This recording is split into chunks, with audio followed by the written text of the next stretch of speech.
안녕하세요. 자랑스러운 참전용사의 후손. 평양뉴스 아나운서 김지은입니다. 북한 내부가 붕괴되었다는 소식 많이 들으셨죠?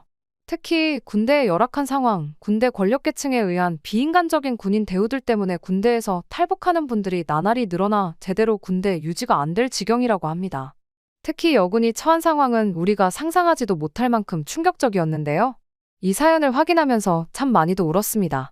사연자분께서 끔찍한 기억을 이렇게 다시 되살려 사연을 보내주신 건 북한의 실상을 알리고 대한민국 국민분들이 좀 더 관심을 가져줬으면 하는 마음에서였다고 하는데요.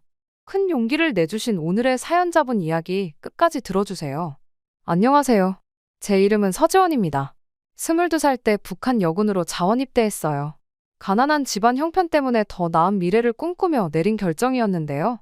아버지 어머니께서 일찍 돌아가시고 혼자 고아가 된 마당에 많이 배우지도 못해 당시엔 입대가 제 인생을 바꿀 유일한 기회라고 생각했습니다.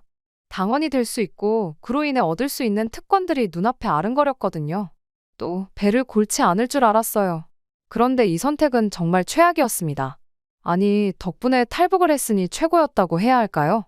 그런데 군대에 있었던 그 몇 년간 제 젊음이 짓밟힌 느낌이라 지금도 생각하면 숨이 턱턱 막힙니다. 우선 입대 과정부터 제 예상과 완전히 달랐습니다. 신체 검사부터가 충격의 연속이었는데 5명씩 조를 지어 브래지어까지 다 벗은 채 서 있어야 했죠.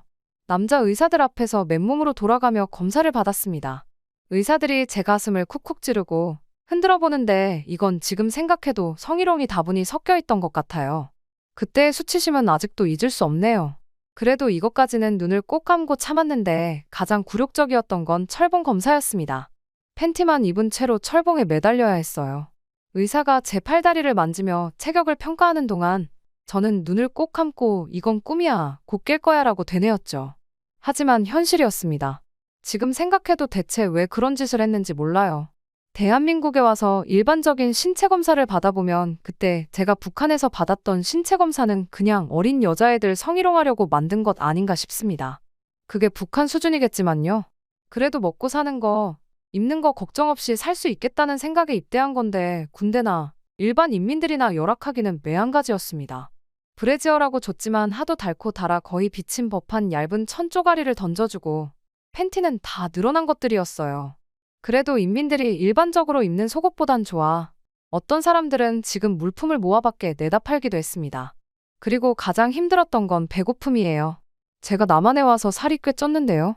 그래도 아직 병원에서 저체중이라고 하더라고요. 북한에서는 매일 새벽 4시에 기상해서 밤늦게까지 훈련받고 사상 교육을 받았어요. 잠도 못 자는데 밥도 제대로 못 먹었습니다. 하루 3끼 배급되는 옥수수 밥과 소금에 절인 무로는 항상 배가 고팠죠. 게다가 빈대가 들끓는 침대에서 자야 했고 제대로 된 치료는 꿈도 꾸지 못했습니다. 그러니 북한 정권이 어떻게 돌아가겠어요? 나라를 지키고 충성해야 할 사람들이 배고파서 쫄쫄 굶고 거지같이 사는데 저는 입대 한 달 만에 생리가 멈췄습니다. 처음엔 당황했지만 모두가 그런 줄 알았죠. 선배들은 오히려 생리 안 하는 게 군 생활하기 편하다고 했는데 또 다른 몸에 변화가 있었어요. 얼굴이 엄청 붓고 푸석거렸죠. 처음엔 단순히 피로 때문인 줄 알았는데 나중에 알고 보니 그건 심각한 영양실조여서 그렇다고 하더라고요. 우리가 먹는 음식이라곤 옥수수 밥에 소금에 절인 무뿐이었거든요. 가끔 국이라고 주는 것도 그저 소금물에 무 썬 것을 넣은 정도였죠. 그래서 나트륨을 너무 많이 먹어 몸이 부었다고 해요. 대한민국에 와서 진료를 받는데 의사 선생님이 혀를 쯧쯧 차면서 고생 많았다고 하시는데 얼마나 울었는지 모릅니다. 대한민국에 와서 보니 북한 여군들 사진을 보고 오해하는 경우들이 종종 있더라고요.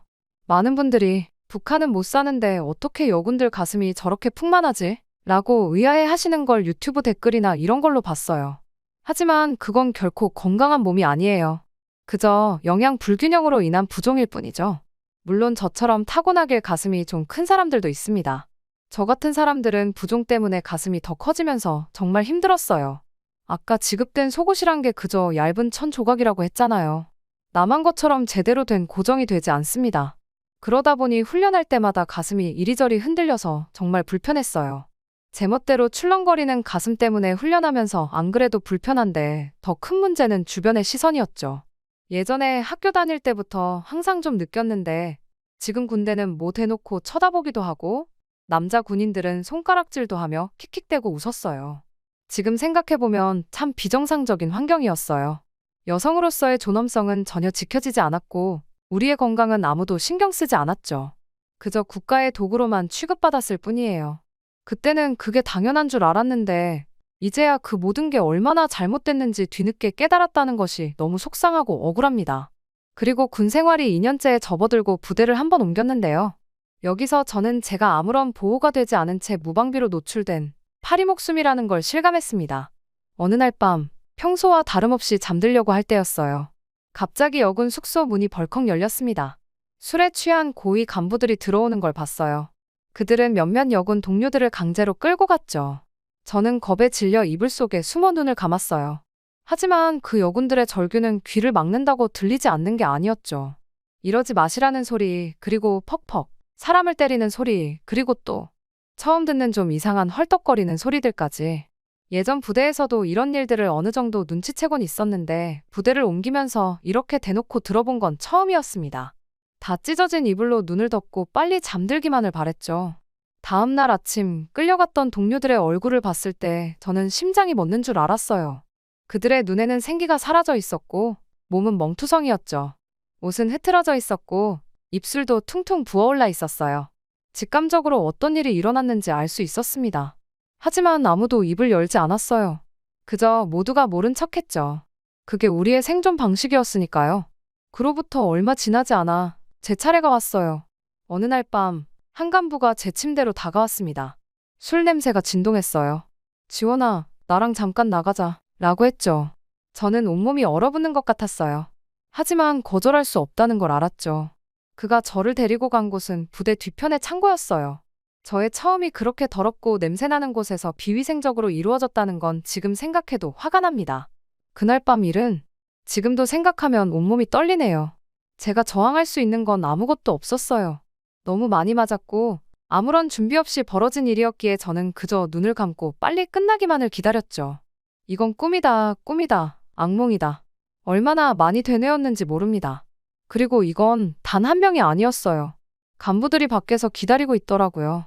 오래 그러지 말고 빨리 끝내고 나와라. 밖에 줄 섰다며 킬킬대는데 저는 짐승만도 못한 게 여군이라는 걸 깨달았습니다. 그리고 모든 일들이 끝났을 때 저는 이미 제가 아닌 것 같았어요. 마치 영혼이 빠져나간 것 같았죠. 그 일 이후로 저는 매일 밤 악몽에 시달렸어요. 잠들 때마다 그 간부가 다시 올까봐 두려웠죠. 하지만 더 무서웠던 건 이게 한 번으로 끝나지 않을 거라는 사실이었어요. 실제로 그 후로도 여러 번 그런 일을 겪어야 했습니다. 한 번 이런 일을 겪으면 그 다음부터는 거의 자동문 수준이었어요. 가장 고통스러웠던 건 이 모든 걸 혼자 견뎌야 한다는 거였어요. 군대를 제대할 수도 없고 제가 이런 일을 겪었다고 울며 매달릴 부모님도 없었으니까요. 같은 여군들끼리 이런 걸 이야기하는 분위기도 아니었고요. 누구에게도 말할 수 없었죠. 말한다고 해도 달라질 게 없다는 걸 알았고 오히려 더 위험해질 수도 있기에 다들 알아서 입을 다물고 오늘은 내가 아니기만을 간절히 바랄 뿐이었습니다. 저도 다를 바 없이 침묵했고 그리고 그 침묵이 저를 서서히 갉아먹기 시작했죠. 군대에 왔을 때 가졌던 모든 꿈과 희망이 산산조각 났어요. 이게 내가 꿈꾸던 군 생활인가? 이게 내가 지키려던 조국인가? 의문이 꼬리에 꼬리를 물었죠. 하지만 그 의문을 입 밖으로 내뱉을 순 없었어요. 그저 마음속으로만 삭혔죠. 그리고 이런 일들이 잦아지며 동료들의 눈빛도 달라지기 시작했어요. 누가 다음이 될지 모른다는 공포가 우리를 갈라놓았던 것 같습니다. 가끔은 간부들에게 잘 보여서 출세하려는 사람도 있었고요. 강하게 저항한 사람은 왕따가 되기도 했습니다. 한때는 서로를 의지하며 버텨왔던 동료애도 이제는 찾아볼 수 없었죠. 어느 날 저와 가장 친했던 동료가 자살을 시도했어요. 다행히 살았지만 그 모습을 보며 저는 결심했어요. 이대로는 안 된다고요. 하지만 뭘 어떻게 해야 할지 막막했죠. 탈출? 그건 상상조차 할 수 없는 일이었어요. 붙잡히면 어떤 처벌을 받을지 알 수 없었으니까요. 그래도 뭔가는 해야 했어요. 그래서 저는 조금씩 준비하기 시작했어요. 정보를 모으고 탈출 계획을 세웠죠. 언제, 어떻게 탈출할 수 있을지 매일 밤 잠들기 전에 상상했어요. 그게 제가 버틸 수 있는 유일한 희망이었으니까요. 매일 밤 저는 기도했어요. 신이 있다면 제발 저를 구해달라고요. 하지만 동시에 알고 있었죠. 결국 저를 구할 수 있는 건 저 자신뿐이라는 걸요. 그래서 저는 결심했어요. 기회가 온다면 무슨 일이 있어도 이곳을 탈출하겠다고요. 그게 제가 할 수 있는 유일한 저항이었습니다. 그러던 제게 충격적인 일이 일어났어요. 생리를 오랫동안 안 했는데 그래도 가끔은 피가 비치긴 했었거든요. 그런데 한 3개월 정도 아예 피도 안 비치는 거예요. 영양실조 때문인지 아니면 그 끔찍한 밤들의 결과인지 확신할 수 없었어요. 의료 지원은 거의 없었고 질문할 수도 없었죠. 그저 침묵 속에서 불안과 공포를 삼켜야만 했습니다. 그리고 그 와중에 체력 훈련은 날이 갈수록 더 힘들어졌어요. 방사포를 끌고 200km를 이동하는 훈련. 손은 거칠어지고 피부는 갈라졌죠. 어느 날 그 고된 훈련 중에 갑자기 심한 복통이 왔어요. 처음엔 그냥 참았죠. 하지만 점점 더 심해졌고 결국 쓰러지고 말았습니다. 그때 봤어요. 제 다리 사이로 흐르는 붉은 피를. 그 순간 알았죠. 제가 임신했었다는 걸, 그리고 지금 아이를 잃고 있다는 걸요. 공포, 슬픔, 그리고 이상하게도 안도감이 한꺼번에 밀려왔어요. 하지만 아무도 제대로 된 치료를 해주지 않았어요. 그저 쉬어 라는 말뿐이었죠. 제대로 된 의료용품도 영양 보충도 없었어요. 그저 차가운 바닥에 누워 고통을 견뎌야만 했습니다. 가장 괴로웠던 건 이 모든 걸 혼자 견뎌야 한다는 거였어요. 누구에게도 말할 수 없었고 위로받을 수도 없었죠.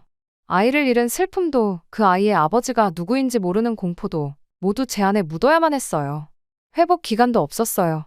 며칠 뒤 다시 훈련에 복귀해야 했죠. 몸은 아직 회복되지 않았는데 마음은 이미 무너져 내린 상태로요. 하지만 선택권이 없었어요. 그저 앞으로 나아갈 수밖에 없었죠. 이 일 이후로 제 몸은 더욱 약해졌어요.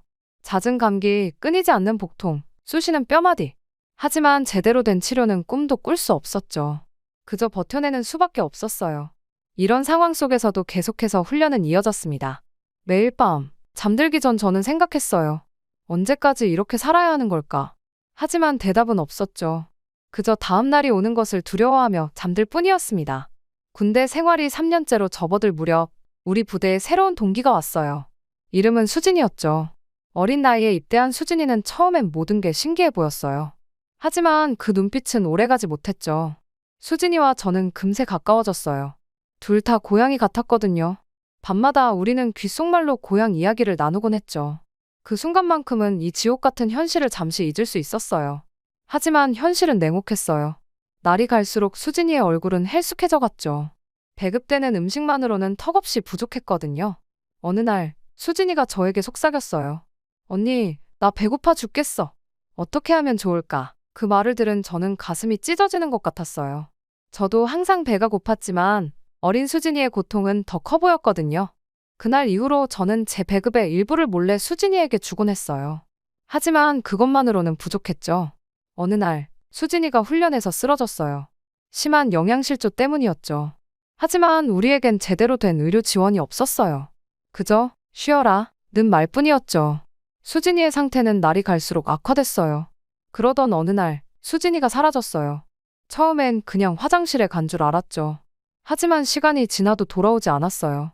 불안한 마음에 저는 수진이를 찾아 나섰죠. 부대 뒤편 산으로 올라가다 수진이를 발견했어요. 그 모습을 보고 저는 경악을 금치 못했죠. 수진이가 땅을 파헤치고 있었거든요. 수진아, 뭐 하는 거야? 라고 물었더니 수진이가 울먹이며 대답했어요. 나 너무 배고파서 지렁이라도 찾아 먹으려고. 그 말을 듣는 순간 저는 무언가가 툭 하고 끊어지는 느낌이 들었어요. 이게 우리의 현실이라니. 사람이 사람답게 살 수 없는 이곳에서 우리는 그저 생존을 위해 몸부림치고 있었던 거예요. 수진이를 데리고 내려왔지만 그 일 이후로 수진이의 상태는 급격히 나빠졌어요. 지렁이를 먹은 탓인지 심한 설사가 멈추지 않았거든요. 하지만 우리에겐 약도 제대로 된 음식도 없었어요. 며칠 뒤 새벽에 일어나 보니 수진이가 숨을 쉬지 않고 있었어요. 차가운 몸, 굳어버린 손. 저는 그 자리에서 울부짖었죠. 하지만 아무도 와주지 않았어요. 그저 또 하나 갔구나 라는 무심한 반응뿐이었죠. 수진이의 시신은 그날로 부대 뒷산에 묻혔습니다. 제대로 된 장례식도 없이 그저 구덩이에 던져지듯 묻혔죠.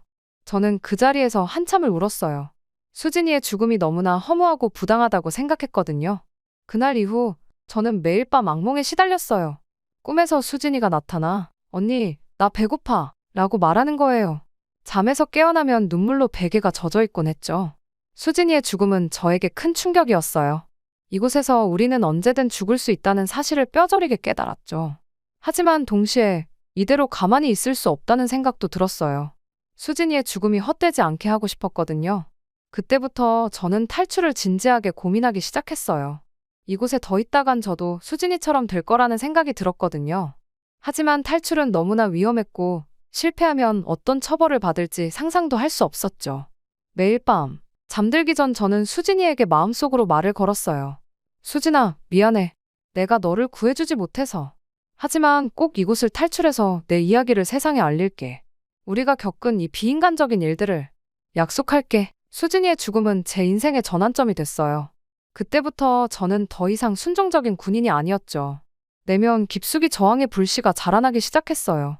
언젠가는 이 지옥 같은 곳을 탈출해 우리의 이야기를 세상에 알리겠다고 다짐했죠. 수진이를 위해서, 그리고 이곳에 남아있는 모든 이들을 위해서요. 어느 날 뜻밖의 기회가 찾아왔습니다. 우리 부대가 국경 순찰 임무를 맡게 된 거예요. 그 소식을 들었을 때 가슴이 쿵쾅거리기 시작했어요.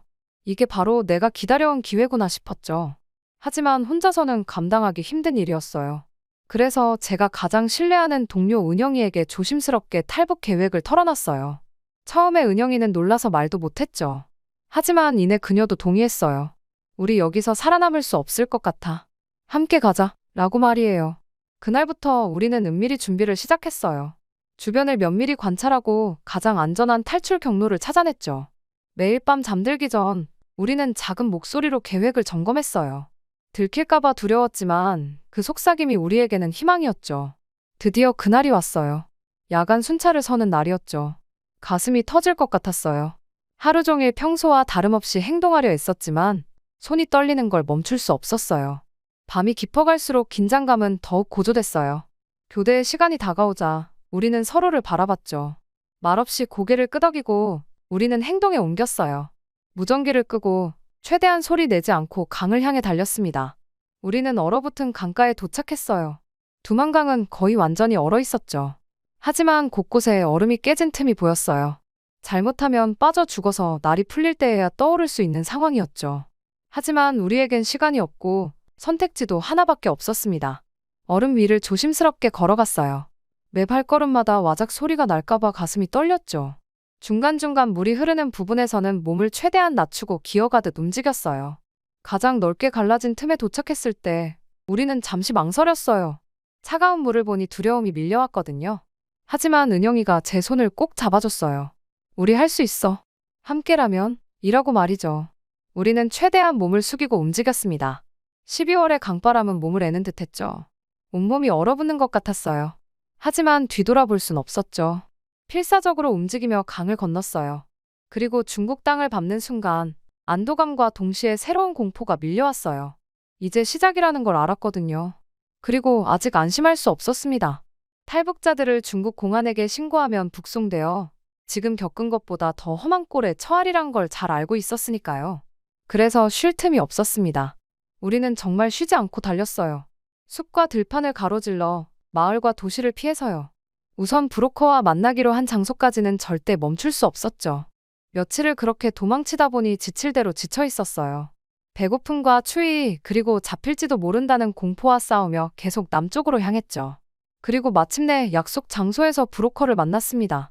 그들의 도움으로 라오스를 거쳐 태국까지 갈 수 있었죠. 태국에서 난민 신분으로 지내는 동안 열악하긴 했지만 그래도 괜찮았습니다.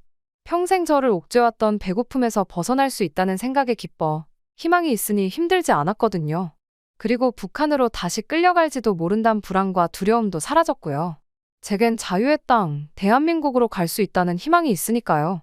한국에 도착했을 때 처음으로 살았다는 생각이 들었어요. 은영이와 저는 서로를 부둥켜 안고 정말 펑펑 울었습니다. 기쁨의 눈물이자 슬픔의 눈물이었죠. 우리는 새로운 삶을 시작할 수 있게 됐지만 아직도 굶어 죽어나가는 동료들이 있단 걸 알고 있으니까요. 이제 우리 앞에는 새로운 도전이 기다리고 있었어요. 낯선 땅에서 적응해 나가야 했고 우리의 이야기를 세상에 알려야 했죠. 힘들었지만 결코 지치지 않을 자신이 있었습니다. 이제 우리에겐 자유가 있으니까요. 그 어떤 고난도 이겨낼 수 있을 것 같았죠. 하나원에서 적응 기간을 보낼 때가 생생하네요. 따뜻한 샤워를 하며 깨끗하게 비누로 손과 몸을 씻고 샴푸와 린스를 사용해 머리를 감으며 눈물이 멈추지 않았습니다. 조금만 위로 가면 빈대가 들끓는 다 찢어진 모포를 덮고 사는 북한 군인들이 있는데 멀지도 않은 곳에서 이렇게 별세계처럼 사는 곳이 있다니. 영탈북 3년 차인 지금 저는 북한 인권 개선을 위한 활동에 참여하고 있어요. 제 경험을 통해 북한의 실상을 알리는 것이 제 사명이라고 생각하거든요. 여전히 가끔 악몽을 꾸지만 이제는 내일이 더 나을 거라는 희망이 있어 괜찮습니다. 정신과 치료도 받고 있어요. 또 정기적으로 병원 진찰을 받으며 상한 몸을 회복하고 있죠. 북한이 정말 개판이 나긴 났는지 얼마 전에는 우리 부대에서 함께 복무했던 친구를 우연히 만났습니다. 그 친구도 저처럼 탈북에 성공했더라고요. 서로의 안부를 묻고 그동안의 이야기를 나누면서 제가 탈북할 때보다 더 안 좋아진 상황에 놀랐습니다. 굶어 죽는 사람의 숫자는 더 늘어났고 군인들이 훈련이 아니라 장마당에서 장사해서 돈을 벌기 위해 혈안이 되어 있다고 하네요. 간부들의 가혹행위는 더 심해지고 있고요. 탈북하지 않았다면 부대에서 소리 소문 없이 아마 자기는 굶어 죽었을 거라고 굶어 죽으나 탈북하다가 총에 맞으나 하면서 독약을 품에 안고 강을 건너왔다고 합니다. 저는 이제 남은 소원이 있습니다. 언젠가 통일이 되어 북한에 있는 모든 사람들이 이 자유를 누릴 수 있었으면 하는 것이요. 이렇게 세상이 발전했는데 쌀밥 한 공기 먹는 것이 소원인 사람들이 있다는 것을 꼭 기억해 주시고 저는 북한의 자유가 찾아올 때까지 저는 계속해서 제 이야기를 나누고 북한의 실상을 알리는 일을 할 거예요. 그것이 제가 이 자유를 누리면서 할 수 있는 가치 있는 일이라고 생각합니다. 제 긴 이야기를 들어주셔서 정말 감사합니다. 오늘 사연을 읽으며 북한 체제가 망가졌다 하지만 북한 정권의 핵심인 군인들까지 이렇게 무너졌다는 사실에 충격을 금치 못했는데요. 사연자분의 소원처럼 북한에 더 이상 굶어 죽는 사람들이 나오지 않길 그리고 모두가 자유를 누릴 수 있길 바라봅니다. 오늘 이야기를 통해 대한민국의 자유와 평화의 감사를 느낄 수 있었던 시간이었습니다. 내일도 좋은 사연으로 찾아오겠습니다. 모두 기분 좋은 하루 보내세요. 안녕하세요. 저는 김순옥이라고 합니다. 49살이에요. 몇 년 전까지만 해도 저는 북한에서 가장 높은 자리에 있는 사람들을 모시는 가정부였습니다. 이렇게 말하면 다들 호기심에 눈을 빛내시던데요. 사실 제 인생에서 가장 끔찍한 시간이었어요. 오늘은 제가 일하며 목격한 것들과 함께 왜 그곳을 떠나 목숨을 걸고 탈북을 결심했는지 말씀드리려고 합니다. 6년 전 어느 날이었어요. 저는 평양에 있는 한 간부 집에서 일하고 있었죠. 그날따라 집안 분위기가 심상치 않았어요. 알고 보니 김정은 장군님의 새 거처에서 일할 가정부를 뽑는다는 소식이 들려온 거였죠. 집주인 부인이 저를 불렀어요. 순옥 동무, 이번에 좋은 기회가 생겼소. 동무를 추천하려고 하는데 어떻소? 순간 머리가 하얘졌어요. 최고 존엄 가족을 모신다니 얼마나 영광스러운 일인가요? 하지만 동시에 두려움도 밀려왔죠. 실수라도 하면 어쩌나 하는 걱정이 들었거든요. 자그마한 실수라도 하면 목이 날아갈 수도 있다는 생각에 땀이 흘렀지만 이미 당 간부가 저를 추천한 상태였습니다. 입이 무겁고 쳐내고 하라 말이 새나갈 곳이 없으며 무엇보다 일을 굉장히 성실하게 한다면서요. 여기서 제 의사는 큰 의미가 없었습니다. 며칠 뒤 저는 엄격한 심사를 거치게 되었죠. 당성과 충성심 그리고 일하며 보고 들은 것은 죽을 때까지 아무에게도 말하지 말라는 서약서도 썼습니다. 그리고 제가 최종 선발되었어요. 적어도 여기서 일하면 굶어 죽진 않을 테니 좋게 생각하려고 했습니다. 정말 몰랐어요. 이게 제 삶을 어떻게 뒤흔들어 놓을지. 저는 그곳에서 먹고 자며 일을 했는데요. 아직도 정확히 어딘진 모릅니다. 왜냐하면 눈을 가리고 보이부 요원의 차에 타서 이동했거든요. 어쩌다 한 번씩 외출을 할 때에도 항상 보이부 요원 감시하에 눈을 가리고 특정 지점까지 간 뒤에야 안대를 풀어줘서 저는 제가 어디에서 일했는지 정확한 위치를 몰라요. 일을 하러 가는데 마치 죄인처럼 끌려가는 느낌이라 마른 침을 꿀꺽 삼키면서 갔던 것이 기억납니다. 그리고 안대를 푸른 순간 제 눈을 의심하지 않을 수 없었어요. 호화로운 인테리어, 값비싼 가구들. 이런 곳에서 과연 내가 일할 수 있을까 싶더라고요. 그때 한 여성이 다가왔어요. 리설주 여사였죠. 저도 모르게 허리를 90도로 숙였습니다. 리설주 여사는 TV에서 본 것과는 사뭇 달랐어요. 화면에서는 항상 미소 짓고 온화해 보였는데 실제로 마주한 그녀의 눈빛은 날카롭고 차가웠어요. 당신이 새로운 가정부요? 그녀가 물었죠. 저는 고개를 숙이며 대답했어요. 네, 김순옥이라고 합니다. 열심히 하겠습니다. 리설주 여사는 저를 위아래로 훑어보더니 말했어요. 여기서 일하면 넉넉하게 먹고 또 생활에 불편함이 없을 거예요. 하지만 그만큼 큰 책임감도 따르는 법이니 한치의 실수도 용납되지 않는다는 걸 명심하고 충성을 다하세요. 그 말에 저는 온몸에 전율이 흘렀어요. 이게 바로 최고존엄 가족의 실체구나 싶었죠. 야, 이거 어쩌나 싶었습니다. 그런데 이미 이 집에 들어온 이상 제 발로 나갈 수는 없다고 생각이 들었어요. 그날부터 제 일과는 새벽 4시에 시작됐습니다. 온 집안을 구석구석 청소하고 식사 준비를 하고 빨래를 했습니다. 무슨 일을 하든 보이부 요원들이 지켜보고 있었기 때문에 쉴 새 없이 일했죠. 제가 가장 신경 쓴 건 리설주 여사였습니다. 눈치를 보며 조심 또 조심했어요. 리설주 기분에 따라 집안 분위기가 확 달라졌거든요. 처음엔 그저 리설주 여사가 까다로운 분이라고만 생각했어요.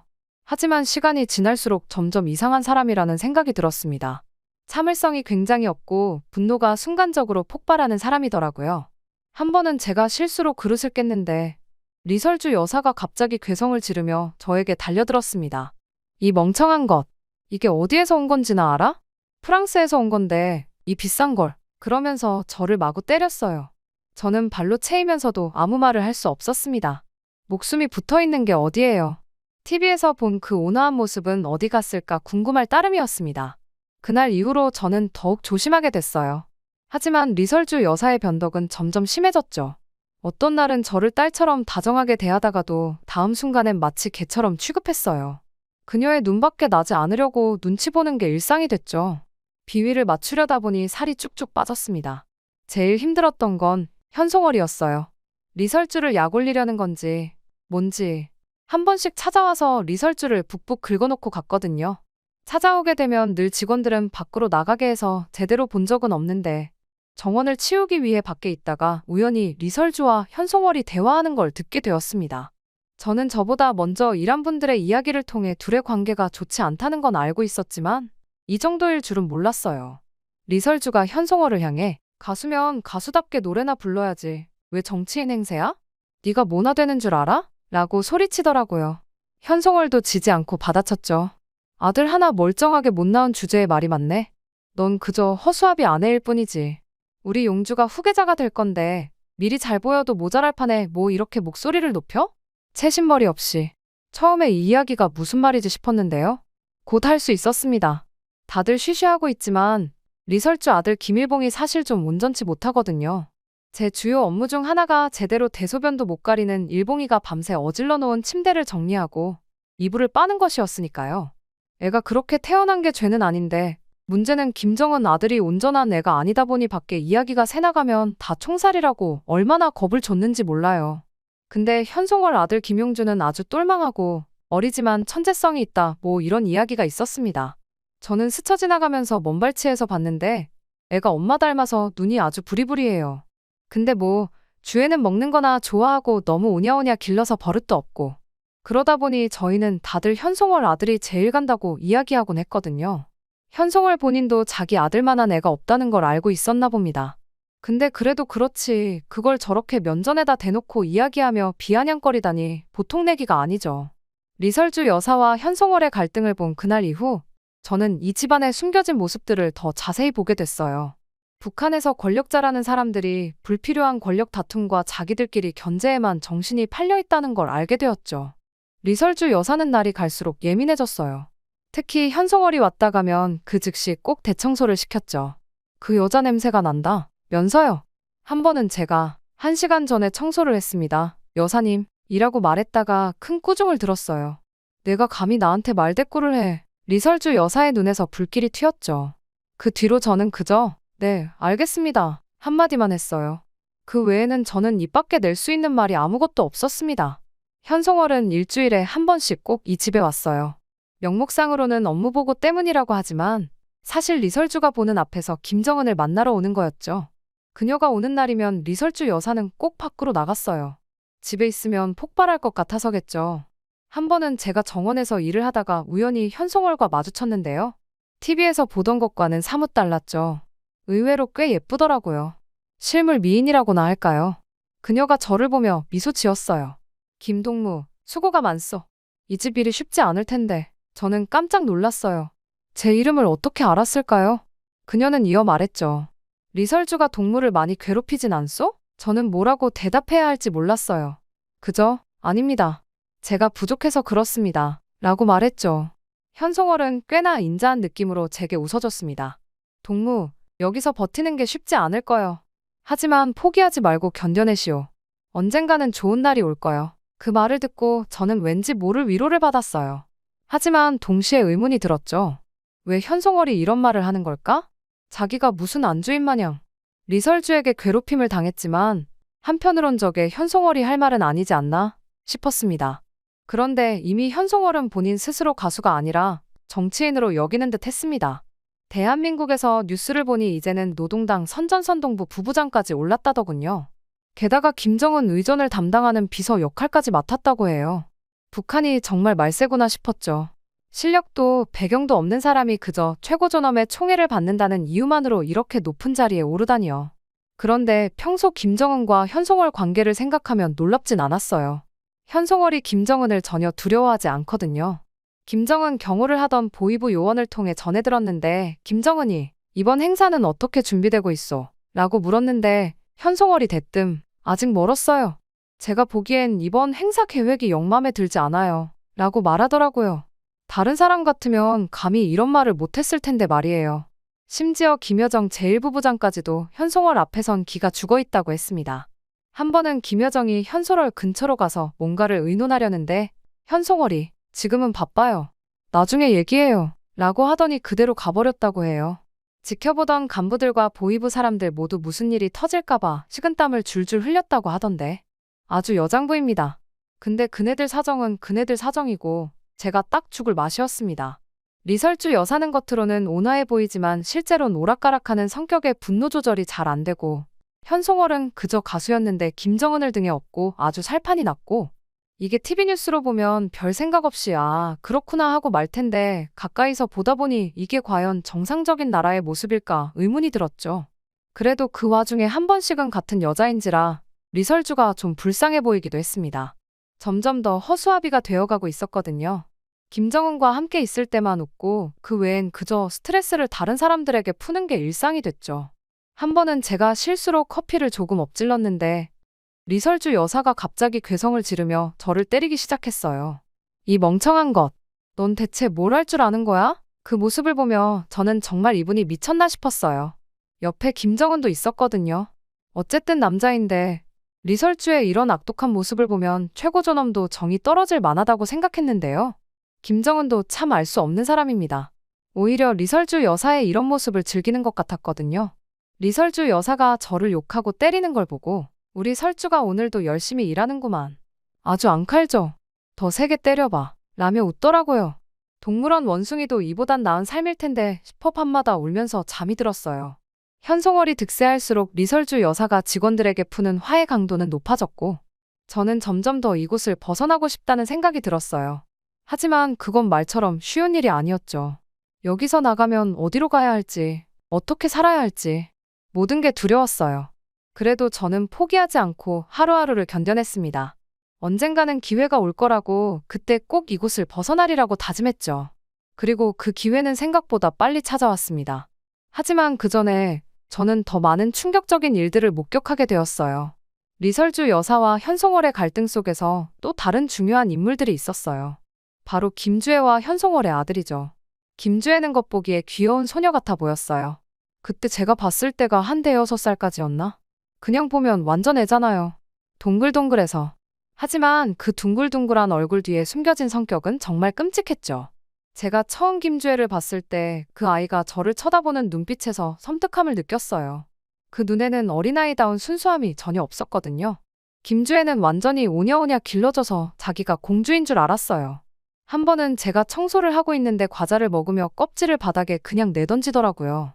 그리고 먹다가 배가 부르거나 질리면 그냥 바닥에 집어던지곤 했습니다. 저 어린아이가 저 모양이어서 어쩌나 했는데 나중에 김정은이 끼고 다니는 걸 보며 어이가 없었어요. 아, 그리고 김주애의 식욕도 어마어마했어요. 아버지를 닮아서 그런지 하루 종일 뭔가를 먹고 있었죠. 한 번은 제가 준비한 간식을 다 먹어치우고는 더 없어. 이게 다야? 라며 짜증을 냈어요.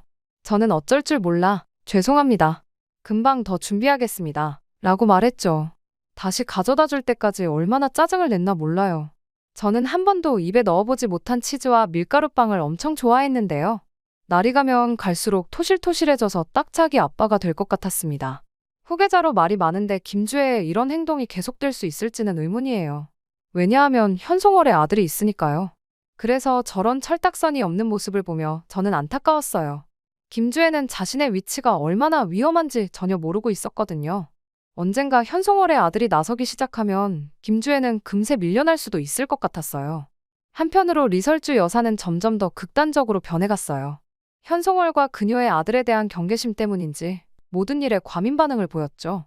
한 번은 제가 실수로 현송월이 앉았던 의자를 닦지 않고 그냥 두었는데 리설주 여사가 그걸 보고 미친 듯이 소리를 질렀어요. 이 바보야.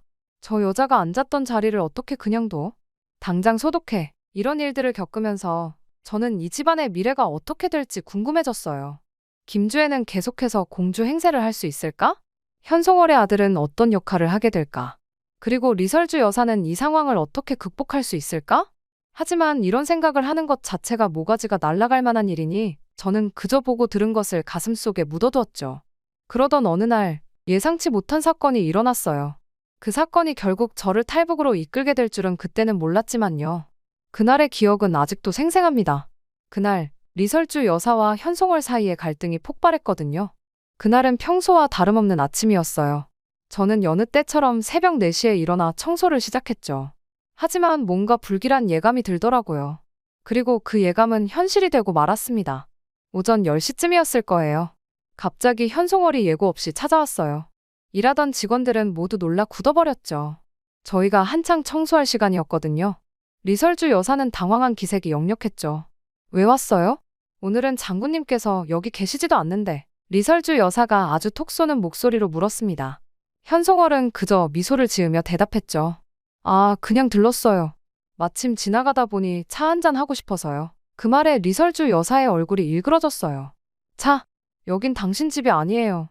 마음대로 들락날락할 수 있는 곳이 아니라고요. 저는 그 광경을 보며 숨을 죽였어요. 이런 상황을 본 적이 없었거든요.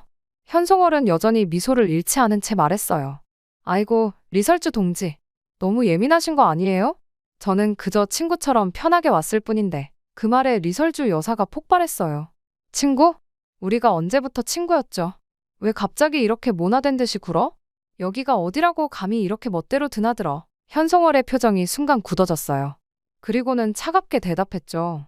리설주 동지, 말씀 조심하세요. 당신 아들 이야기를 내가 온 세상에 퍼뜨리기 전에. 그 말에 리설주 여사가 현송월에게 달려들었어요. 저는 놀라서 그만 쟁반을 떨어뜨리고 말았죠. 하지만 곧 다시 싸움이 시작됐죠. 리설주 여사가 현송월의 머리채를 잡아당겼어요. 현송월도 지지 않고 리설주 여사의 얼굴을 핥히었고요. 저는 어쩔 줄 몰라 그저 바라보고만 있었어요. 다른 가정부들도 마찬가지였죠. 누구도 감히 나서서 말릴 수 없었어요. 이 되먹지 못한 것. 뱉는다고 다 말이야? 리설주 여사가 소리쳤어요. 현송월이 비웃으며 대답했죠. 장군님이 밤마다 누구를 찾는지 알아요? 바로 그 되먹지 못한 것을 찾지. 성격이 이 모양이니까 누가 좋아하겠어. 오래 살고 싶으면 성질 좀 죽여요. 그 순간 리설주 여사의 손이 현송월의 뺨을 때렸어요. 짝하는 소리와 함께 현송월이 비틀거렸죠. 하지만 곧바로 일어나 리설주 여사를 향해 달려들었어요. 두 사람은 서로를 때리고 핥히며 싸웠어요. 머리카락이 흩날리고 옷이 찢어지고 정말 끔찍한 광경이었죠. 저는 겁에 질려 어찌할 바를 몰랐어요.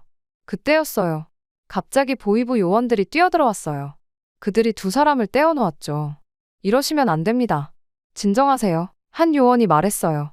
리설주 여사와 현송월은 숨을 헐떡이며 서로를 노려봤어요.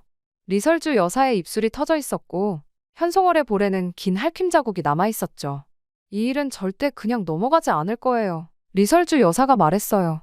현송월은 코웃음을 치며 대답했죠. 그래요? 어디 한번 해보시겠어요? 누가 이기나? 그렇게 두 사람은 등을 돌리고 밖으로 나갔습니다. 저를 비롯한 직원들은 그 자리에 얼어붙은 채 서 있었죠. 방금 본 광경이 믿기지 않았어요. 북한의 최고 권력자들이 저렇게 싸우다니. 그날 밤 저는 다른 가정부들과 이 일에 대해 이야기를 나눴어요. 저 둘 다 미쳤어. 저러다 나라가 망하겠어. 한 가정부가 말했죠. 저도 동의했어요. 그러게 말이에요. 이게 뭐 하는 짓인지. 우리는 한동안 그 일에 대해 이야기를 나눴어요. 하지만 곧 우리가 위험한 대화를 하고 있다는 걸 깨달았죠. 이런 얘기 그만해요. 누가 듣기라도 하면 우리 목숨이 위험해질 거예요. 한가정부가 말했어요. 그 말에 우리는 모두 입을 다물었어요. 하지만 저는 그날 밤 잠을 이루지 못했어요. 계속해서 그날의 광경이 머릿속을 맴돌았거든요. 그리고 문득 깨달았죠. 이곳은 정상적인 곳이 아니야. 이대로 있다간 나도 언젠가 위험해질 거야. 그날 이후로 집안 분위기는 더욱 험악해졌어요. 리설주 여사는 더 예민해졌고 우리에게 더 가혹하게 굴었죠. 현송월은 예고 없이 더 자주 집에 오기 시작했고 그럴 때마다 긴장감이 감돌았어요. 저는 점점 더 이곳을 벗어나고 싶다는 생각이 들었어요. 하지만 어떻게 해야 할지 몰랐죠. 탈북, 상상만 할 수 있지 어떻게 실행에 옮기겠어요. 그런데 강제로 실행을 할 수밖에 없는 상황이 발생했습니다. 리설주 여사와 현송월의 싸움이 있고 난 며칠 후 저녁 청소를 마치고 다른 가정부들과 잠깐 이야기를 나눴거든요. 아, 정말 별꼴이다 별꼴은 제가 한숨을 쉬며 말했죠. 그러게 말입니다. 저 둘이 서로 으르렁대는 꼴이라니. 다른 가정부가 동의했어요. 저 잘났다고 하는 사람들이 저렇게 머리채 잡고 싸우는 걸 보니 정말 북조선도 말세야. 말세. 저도 모르게 말이 나왔어요. 그 순간 우리 모두 흠칫했어요. 이런 말을 한다는 게 얼마나 위험한 일인지 새삼 깨달은 거죠. 우리는 서로 눈치를 보며 입을 다물었습니다. 그로부터 며칠 후 갑자기 저를 불렀어요. 보이부 요원이 와서 김순옥 동무 좀 나와보시오 라고 하더군요. 순간 등줄기로 식은땀이 흘렀어요. 그때 한 간부가 녹음기를 틀었어요. 제 목소리가 흘러나왔죠. 저 잘났다고 하는 사람들이 저렇게 머리채 잡고 싸우는 걸 보니 정말 북조선도 말세야. 말세. 저는 얼어붙었어요. 어떻게 이런 일이. 그런데 다행히도 녹음 상태가 좋지 않았어요. 잡음이 심하고 중간중간 끊겨서 누구에 대한 말인지 잘 들리지가 않았습니다. 목숨이 달린 문제라 박박 우기기 시작했어요. 나는 들어본 적도 없고 알 수 없는 말이고 내 목소리 같지도 않다. 우리끼리 네가 일을 덜한다 더한다 하며 싸움박질하고서 푸념을 좀 했는데 오해였다. 하도 목에 핏대를 세우니 보이부 요원도 갸우뚱하더라고요. 하지만 저는 이후로 새벽 4시 일 시작 전에 매일같이 자아 비판을 하고 사상교육을 받아야 했습니다. 저는 이상한 느낌이 들었어요. 왜 하필 나만 가지고 그러지? 그 싸움을 본 사람이 나뿐만은 아니었는데 느낌상 이건 기강잡기용이었어요. 그 싸움을 목격한 애들이 한 명씩 불려갔거든요. 저처럼 사상교육으로 끝나는 경우도 있고 어딘가로 사라지는 동무들도 있었습니다. 그 순간 저는 결심했어요. 더 이상 이곳에 있을 수 없다고. 이건 그저 권력 다툼의 희생양이 된 거였으니까요. 그리고 제게 얼마 후 뜻밖의 기회가 찾아왔어요. 김정은이 중국 고위 인사들을 맞이하는 중요한 행사가 있었거든요. 보안이 극도로 중요해져서 저희 같은 하급 직원들은 잠시 휴가를 받았죠. 말이 휴가지. 자기 집에서 보이부 요원 감시하에 대기를 하는 거였습니다. 그날 저녁 저를 감시하던 보이부 요원 박정호가 제게 조용히 말을 걸더라고요. 김동무, 잠깐 얘기 좀 할 수 있을까요? 대체 무슨 말을 하려고 그러니 지레 겁을 먹고 끄덕였습니다. 박정호가 조심스레 말을 꺼냈죠. 동무, 중국에서 온 손님이 가고 나면 지금 일하는 직원들 중 10명 정도는 총살 예정입니다. 네? 뭐라고요? 왜요? 리설주와 현송월 둘이 머리채 잡고 싸운 거 있지 않습니까? 그거 밖으로 말 새나갈까봐 그냥 본 사람들을 다 죽이라고 했어요. 그런데 지금 중국 쪽 손님이 와 있으니까 손님 다 가고 나면 본보기로 세워놓고 죽인다고. 이번 기회에 집에서 일하는 사람들 입단속 다시 한번 시키겠다는 거죠. 눈물이 저도 모르게 떨어졌습니다. 아니, 현송월이 갑자기 쳐들어와서 지들끼리 싸운 걸 어쩌라고. 박정호가 깊은 한숨을 쉬었어요. 김동무, 우리 함께 탈북하는 게 어떨까요? 저도 그때 들어가서 싸움을 말렸던 사람이라 저도 총살될 가능성이 높습니다. 순간 심장이 멎는 줄 알았어요. 하지만 동시에 희망이 생겼죠. 그런데 어떡해요? 방법이 있나요? 제가 물었어요. 박정호가 설명했어요. 제가 보위부에 있어서 국경 경비 상황을 잘 알아요. 이번 행사 때문에 경비가 소홀한 곳이 있어요. 지금이 아니면 기회가 없을 거예요. 여기서 죽나, 탈북하다 죽나 죽기는 매한가지니 저희는 탈북을 결심했어요. 각자 필요한 물건들을 최소한으로 챙기고 바로 실행에 옮겼죠. 새벽, 우리는 약속한 장소에서 만났어요. 박정호의 안내로 우리는 조심스레 국경으로 향했습니다. 그의 정보 덕분에 경비가 소홀한 지점을 찾을 수 있었어요. 강을 건널 때는 정말 죽을 것 같았어요. 물살이 생각보다 거세서 거의 익사할 뻔했죠. 하지만 우리는 서로를 도우며 어떻게든 건넜어요. 혼자였으면 못했을 텐데 아들 같은 정호 덕에 겨우겨우 건널 수 있었습니다. 그리고 정말 계획적이더라고요. 중국에 도착하자마자 우리는 쉴 새 없이 달렸어요. 박정호가 미리 연락해 둔 브로커를 만나 라오스로 향할 수 있었죠. 북한에 온 중국 손님이 가기 전에 최대한 도망가야 했기 때문에 잠도 제대로 못 자고 거의 먹지도 못하고 미친 듯이 도망갔습니다. 라오스를 거쳐 태국에 도착했을 때 우리는 처음으로 안도의 한숨을 쉬었어요. 물론 난민 수용소에서의 생활은 힘들었지만 적어도 북한으로 강제 송환될 걱정은 없었으니까요. 몇 개월 후 우리는 드디어 한국행 비행기에 올랐어요. 인천공항에 도착했을 때 얼마나 눈물이 흘렀는지 몰라요. 김정은 일가를 마음대로 욕해도 되는 자유를 얻었다는 실감이 났거든요. 지금 저는 한국에서 새 삶을 살고 있습니다. 가끔 북한에서의 기억이 떠오르면 그저 허무한 웃음만 나와요. 그들이 그토록 으르렁대며 싸우던 게 결국 권력을 쥔 돼지 한 마리 때문이었다는 게 너무 우스워서요. 하지만 동시에 아직도 그곳에 남아있는 사람들을 생각하면 마음이 아파요. 언젠가는 그들도 이런 자유를 누릴 수 있기를 간절히 바라고 있답니다. 저와 같이 일했던 사람들도 너무 마음이 쓰이네요. 북한에 남아있는 많은 동포들이 배불리 먹고 김씨 일가를 욕할 수 있는 자유를 얻는 그날까지 응원해 주셨으면 좋겠어요. 제 긴 이야기를 들어주셔서 감사합니다.